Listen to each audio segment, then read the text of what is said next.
Film horor itu menarik untuk disimak guys, karena kejadian dari film horor sendiri dalam kehidupan manusia memang nyata adanya. Terlepas itu hanyalah cerita atau sebuah karangan semata. Yang hanya cerita karangan saja menarik disimak, apalagi jika dalam cerita film horor itu adalah sebuah kisah nyata. Pastinya ada nilai tambah dari film tersebut. Ikatan emosinya akan lebih terasa antara kita dengan film yang kita tonton. Seperti film horor yang akan gue ceritakan guys, film horor yang berdasarkan kisah nyata. Film ini berjudul Banal tahun 2019. Agar kalian semakin penasaran, yuk guys kita langsung saja ke cerita filmnya. Sebelum film dimulai, kita diperlihatkan dahulu tulisan dari cerita yang sebenarnya. Pada tahun 2004 terjadi kebakaran besar yang membakar hutan di pegunungan terpencil di daerah Luzon Utara. Gunung itu populer untuk para pendaki dan para peziarah. Untuk sebagian orang percaya, jika mereka bisa sampai ke puncak gunung, segala keinginan yang ada di dunia bisa terkabulkan. Namun dari insiden kebakaran hutan tersebut, sampai kini masih belum diketahui penyebabnya. Di hutan itu, kita diperlihatkan ada seorang pendaki wanita. Dia sedang mencari Ian temannya. Karena ketakutan berada sendirian di sana, dia pun mencoba memanggil temannya itu. Ian sengaja untuk menjahilinya, tapi tiba-tiba saja terlihat ada seekor anjing. Anjing itu terus menggonggong ke arah mereka. Mereka tidak tahu anjing siapa yang ada di sana karena terlihat itu seperti bukan anjing liar. Merasa aneh, Ian pun meminta untuk membiarkannya saja. Mereka tak sadar sudah ada sesosok makhluk yang sedang memperhatikan mereka dari semak-semak. Karena dirasa mengganggu dan berisik, dia pun mencoba untuk mengusirnya. Saat dia menoleh kembali ke belakang, tiba-tiba anjing itu sudah menghilang. Dan kini dia pun kembali kehilangan Ian. Sudah tidak lucu lagi bagi dia jika Ian masih bercanda. Ian! Tak jauh dia berjalan, ada tetesan darah yang mengenai wajahnya. Dan saat dia melihat ke atas, terlihat kepala Ian yang sudah terpisah. 1 bulan berlalu, siang itu di sebuah kampus. Di sana kita diperkenalkan kepada Thea, Richie, Mark, Yellow, dan Erika. Mereka berlima ini adalah sahabatan. Kemanapun mereka pergi selalu bersama. Erika adalah seorang yang sangat religius. Di tengah kesibukan, dia selalu menyempatkan diri datang ke gereja yang ada di kampus untuk selalu berdoa. Jujur saja, Mimin senang dengan film ini guys, karena wanitanya yang cantik-cantik. Kebetulan itu adalah hari terakhir mereka masuk kampus karena libur panjang akhir semester. Di sebuah tempat nongkrong, mereka berlima merencanakan Liburan kemana kita guys? Karena semua tempat wisata sudah hampir pernah dikunjungi, di sini Yellow mempunyai rencana lain untuk mengajak mereka pergi ke suatu tempat yang belum pernah mereka kunjungi. Yellow mengajak mereka untuk hiking ke tempat ibunya yang ada di provinsi terpencil. Di sana selain tempat camping, biasa juga dikunjungi banyak peziarah. Konon katanya jika mereka bisa mendaki sampai ke puncak Gunung Awanggan, setiap permintaan akan dikabulkan. Di sini Yellow tahu kalau Erika ini sedang mengalami sebuah masalah. Yellow juga mengatakan kalau di pegunungan itu ada kuil Bunda Maria. Selain bisa berdoa, mungkin saja setiap doa yang Erika panjatkan bisa dikabulkan lebih cepat di gunung itu. Mendengar hal tersebut, sepertinya Erika tertarik, begitu juga dengan teman-teman yang lainnya. Sampai pada akhirnya mereka pun sepakat untuk pergi camping di sana. Di rumah, Erika meyakinkan dirinya sebelum berangkat ikut ke gunung itu. Diketahui kalau ibunya Erika ini sedang sakit parah. Erika yang adalah keluarga sederhana tak mampu lagi untuk merawat ibunya di rumah sakit. Selain Erika orang yang religius, itulah alasan Erika selalu berdoa setiap saat untuk meminta kesembuhan atas sakit yang diderita ibunya itu. Akhirnya Erika pun ikut bersama teman-teman yang lainnya. Tujuan Erika pribadi bukan untuk liburan, tapi dia tertarik dengan ucapannya Yellow soal permintaannya bisa terkabulkan jika bisa berhasil ke puncak gunung itu.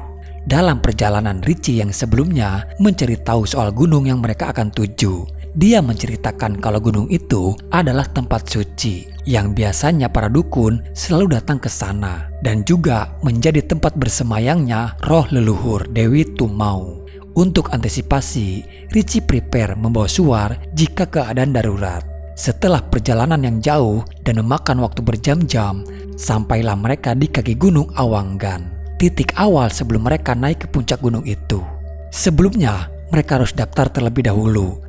Namun di pos penjaga, mereka diberitahukan kalau ternyata untuk saat ini dilarang bagi para pendaki naik ke gunung tersebut. Dia juga mengatakan kalau pengumumannya sudah diterbitkan 1 bulan yang lalu. Sayangnya Elo tidak tahu soal informasi itu. Walaupun mereka memaksa untuk masuk, tapi penjaga tetap melarangnya karena demi untuk keselamatan mereka sendiri. Namun datang Thea yang mengetahui kalau dilarang untuk mendaki. Dia pun mencari alternatif lain dengan menyogok penjaga itu.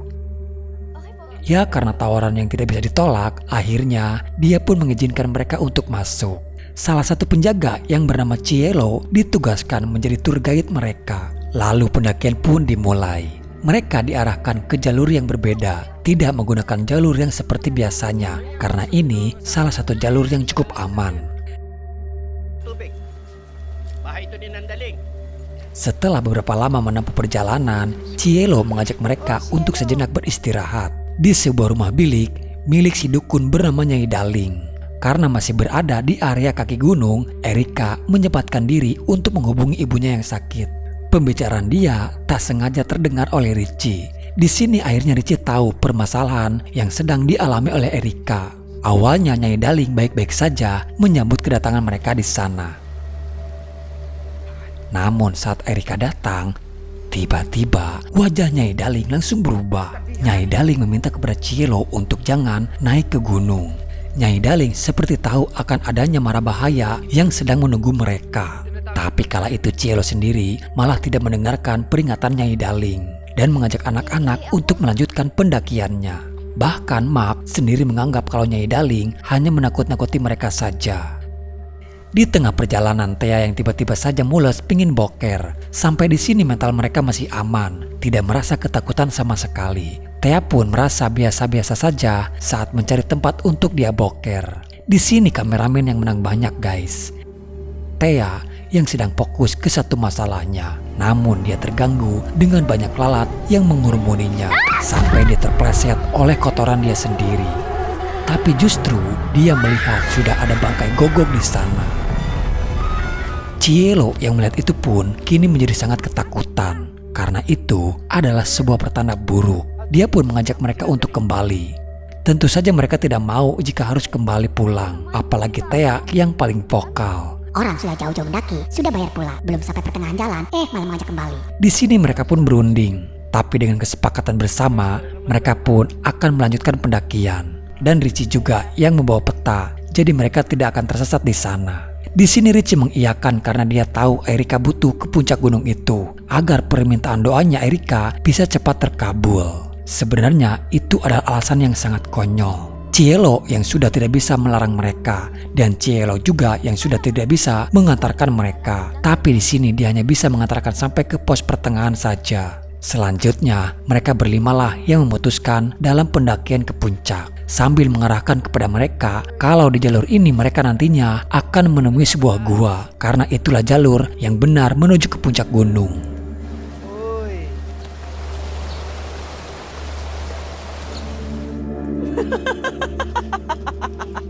Dan tibalah mereka di depan gua. Banyak bekas jejak pendaki yang pernah melalui jalur tersebut. Mereka berlima harus melalui gua itu karena nantinya akan menemui jalur selanjutnya setelah melewati gua. Di sini mulailah ada rasa takut di antara mereka karena melihat gua itu sangatlah gelap. Bahkan Thea pun meminta untuk mencari jalan lain. Tapi sayang, ini satu-satunya jalur yang benar jika mereka ingin cepat sampai. Richie meyakinkan Thea, meminta Thea untuk selalu memegang tangannya.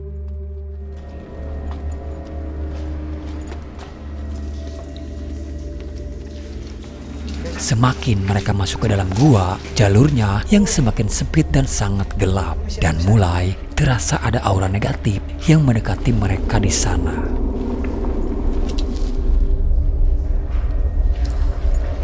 Mark yang hanya menggunakan korek api sebagai sumber cahaya. Dan di pertengahan jalan, tiba-tiba saja mereka kini sudah terpisah dengan yang lainnya. Dan sialnya lagi, lampu senternya itu malah mati sekarang. Richie yang mencoba akan memperbaiki, namun justru dia malah terpisah dari genggamannya Thea. Mark yang masih fokus ke depan, tak sadar sudah ada kuntilanak di sampingnya. Sementara Thea pun kini sendirian sekarang. Mencoba memanggil Richie pun tak ada jawaban. Dia hanya bisa merangkak perlahan sambil meraba bebatuan.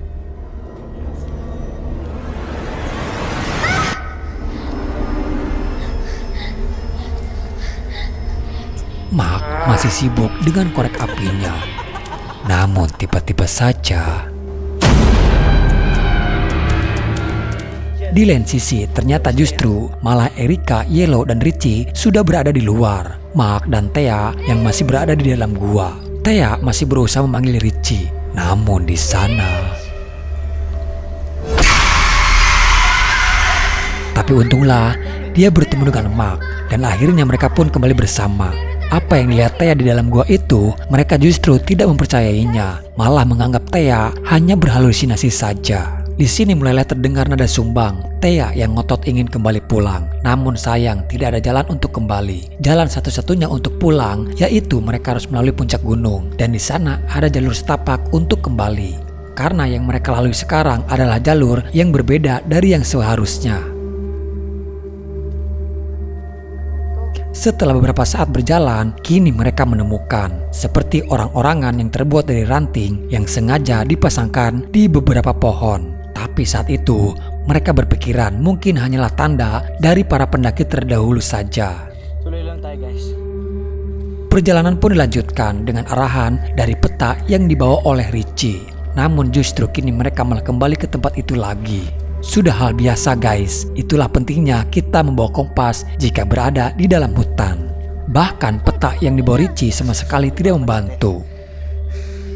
Mereka pun mencoba untuk melanjutkan kembali, tapi kini kondisi diperparah dengan turunnya hujan. Disinilah mental dan fisik kita diuji jika kita berada di tengah hutan. Pikiran yang macam-macam akan muncul di saat kondisi pada saat ini. Salah satu tidak fokus akan berdampak membuyarkan fokus orang lain di sekitarannya.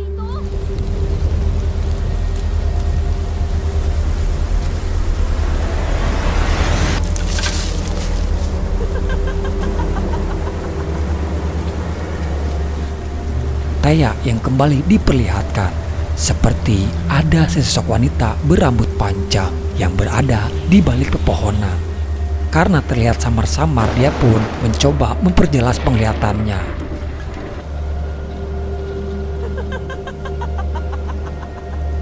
Sementara Richie bersama Yellow pun melihat adanya sesuatu di sana.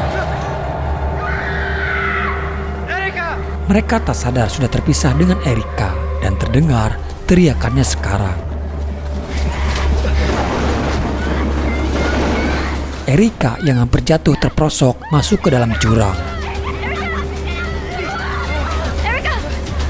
Okay ka lang? Karena sudah tidak mungkin dilanjutkan, mereka memilih mendirikan tenda di sana. Musibah satu persatu mulai berdatangan. Yellow yang tiba-tiba saja mengalami demam tinggi. Mereka berbagi tugas. Erica yang akan menjaga Yellow di tenda, Mark yang akan pergi mencari air di sungai. Sebenarnya Richie tidak membiarkan Mark sendirian ke sungai itu. Dia pun menyusulnya dengan Thea. Namun di perjalanan, justru Mark mulai merasa ada sesuatu di telinganya. Bukannya hewan, tapi justru itu lebih kepada seperti akar pohon yang panjang.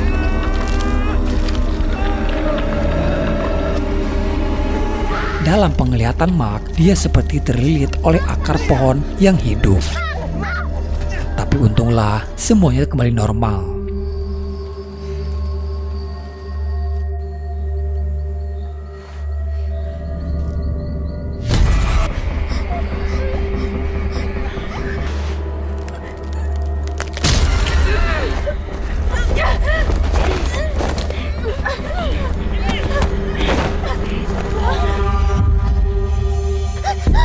Erica terbangun karena mengalami mimpi yang sangat buruk. Dan ternyata langit pun sudah mulai terang.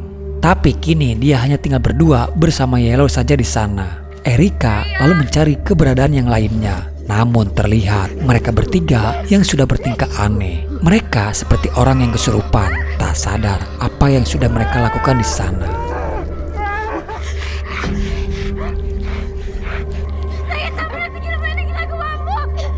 sudah bukan pendakian yang menyenangkan lagi bagi mereka. Dan justru kini mereka malah kehilangan Yellow sekarang.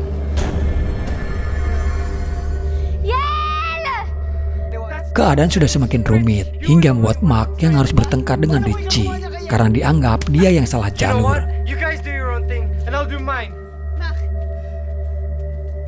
Sedangkan Thea masih saja mengajak mereka untuk kembali pulang. Mark yang berada di pinggiran sungai untuk mengambil minum. Dia baru tersadar kalau ada yang memperhatikannya dari jauh dengan raut wajahnya itu yang sangat menyeramkan. Terlihat dengan boneka yang terbuat dari ranting. Dari jauh dia bisa melukai Mark dengan mematahkan tulang-tulangnya. Sampai Mark pun harus tewas di sana. Mereka bertiga yang menunggu Mark tak kunjung datang. Mereka berpikir Mark mungkin sudah jalan duluan. Perjalanan pun dilanjutkan kembali. Dari peta tersebut, mereka bertiga harus melewati sungai itu. Di sini, Erika mengungkapkan dari mimpi yang dialaminya. Di mimpi itu, Erika sendiri melihat kalau ibunya tewas di tangan dia sendiri. Apakah itu artinya Dewi Tumau tidak akan mengabulkan permintaannya? Erika menjadi tidak yakin dengan niatnya sekarang. Apakah pendakian ini hanya akan menjadi sia-sia saja? Erika tak sadar sudah berbicara seperti itu. Di sini Thea tersadar kalau pendakian ini hanya dimanfaatkan untuk tujuan Erika saja. Padahal sejak dari awal, Erika sendiri sudah tidak mau memaksakan dalam pendakian tersebut. Namun justru Thea lupa kalau dia sendirilah yang memaksakan sampai dia pun menyogok penjaga itu. Erika ngotot untuk tetap melanjutkan karena merasa sudah terlanjur ada di pertengahan jalan. Dan tak hanya itu, justru untuk jalan kembali pulang hanya ada di seberang setelah mereka melalui puncak gunung. Richie mencoba menenangkan Thea yang emosi, tapi kini Thea malah menjadi menyebalkan. Tiba-tiba, Thea seperti ada yang menariknya masuk ke dasar sungai. Richie dan Erika pun segera menolong.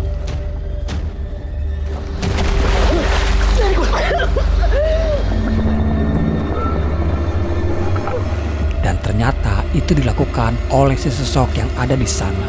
Thea menjadi korban selanjutnya. Sekuat apapun Richie menolong, tapi takkan bisa menghentikan kutukan tersebut. Kini tinggal hanya penyesalan dan saling menyalahkan diri sendiri. Tersisa tinggal mereka berdua sekarang. Mereka pun berjanji saling menjaga satu sama lain dengan apapun yang terjadi. Dengan harapan yang tersisa, mereka kembali melanjutkan perjalanan. Setelah beberapa saat, dari jauh mereka melihat ada segerombolan orang-orang di sana. Richie dan Erika mengira kalau mereka adalah orang jahat. Richie meminta kepada Erika untuk menunggu dari jauh, sedangkan dia akan mencoba mendekat dan mencari tahu orang-orang itu. Tapi keberadaan Richie malah diketahui oleh mereka di sana.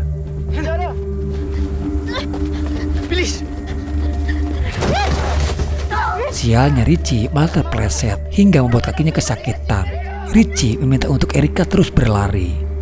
Richie salah, justru mereka adalah orang-orang baik yang akan menolong Erika. Sementara Erika, dia seperti terkena sihir yang membuat dia pun terjatuh pingsan. Terlihat ada sosok berbaju putih mendekatinya. Richie bertemu dengan tetuanya di sana. Tujuan kedatangan orang-orang itu ke gunung untuk menghentikan ritual sesembahan yang dilakukan oleh sekelompok sekte dukun. Dari cerita tetua itu, Dewi Tumau yang diceritakan sebagian orang adalah roh para leluhur itu salah besar. Justru Dewi Tumau itu adalah iblis penghuni gunung tersebut. Tetua itu juga mengatakan kalau mereka sudah salah tujuan. Kalau mereka ingin menuju ke Gunung Suci sendiri ada di sebelahnya. Justru gunung yang sekarang mereka daki adalah gunung sarangnya para iblis. Di sini tercium seperti ada skenario kesengajaan, guys. Karena gunung ini adalah gunung tempatnya para iblis berada, di mana sekte dukun menjadi pemuja iblis Tumau. Sekte dukun itu dihuni oleh kaum wanita, guys. Mereka memuja kepada iblis Tumau agar diberi kekuatan sihir. Erika menjadi wanita terpilih yang dijadikan tumbal ke-10. Untuk mereka lakukan sesembahan terakhir yang diminta iblis Tumau kepada para pengikutnya.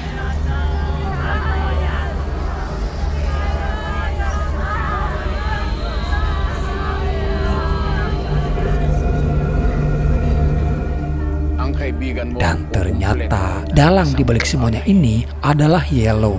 Dia adalah salah satu pemuja Tumau yang kini diberikan gelar sebagai pimpinan sekte dukun. Karena Yellow sudah mampu membawa wanita seperti Erika untuk dijadikan sesembahan. Di sini tetua mengumpulkan orang-orang pemberani untuk menghancurkan sekte tersebut, untuk menggagalkan sesembahan ke-10 mereka. Karena jika sampai terlambat, kekuatan mereka akan bertambah dan itu akan sulit untuk dilawan.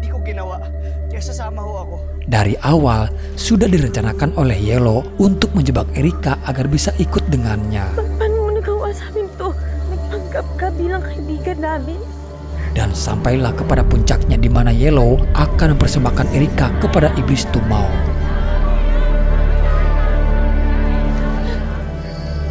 Ina. Sementara di lain sisi, para gerombolan itu menemukan keberadaan mereka yang sedang melakukan upacara ritual sesembahan. Minuokta. Limak. Namun ritual tersebut akhirnya berhasil digagalkan. Orang-orang itu pun mulai menyerang dan membasmi para pengikut iblis Tumau. Tapi dari kekuatan si dukun mampu melawan balik mereka. Richie dan Erika berusaha untuk segera melarikan diri. Namun tak mudah bagi mereka untuk bisa pergi dari sana. Mereka berdua sudah terkepung sekarang. Bahkan kini Richie sudah menjadi tawanan. Erika diberi pilihan jika dia mau bergabung, iblis Tumau akan menyembuhkan penyakit ibunya dan juga akan membiarkan Richie tetap hidup. Tak hanya itu, Erika juga nantinya akan diberikan kekuatan. Tapi Erika tak mudah percaya begitu saja kepada para pengikut iblis. Dan sampai pada akhirnya, Erika memilih membakar Yellow dengan senjata suar itu.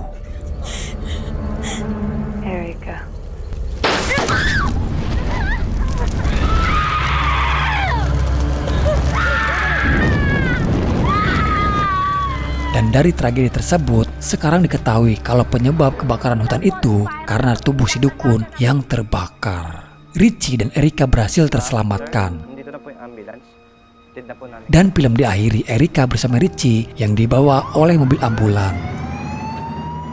Tapi terlihat iblis Tumau tetaplah hidup sampai pada hari kiamat nanti.